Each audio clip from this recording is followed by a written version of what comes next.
তোমরা ভাবছো তোমাদের উপরে কোনোদিন বিপদ আসবে না, তোমরা ভাবছো এই মোবাইল টিপতে টিপতে তোমরা একদিন কবরে যাইবে, তোমরা ভাবছো এই নারী দেখতে দেখতে তোমাদের এভাবেই হায়াত শেষ হবে।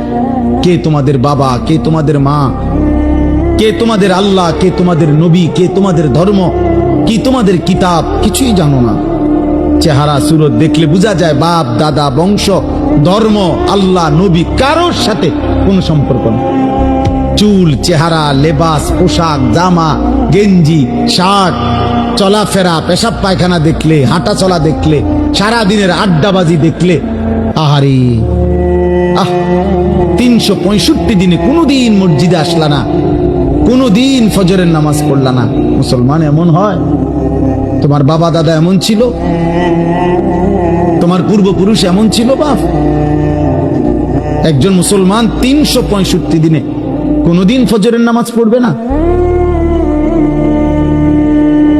হ্যাঁ, 16 বছরে 20 বছরে কোনোদিন মনে পড়লো না যে আমার নবী সাল্লাল্লাহু আলাইহি ওয়াসাল্লামের চুল মুবারক কেমন ছিল?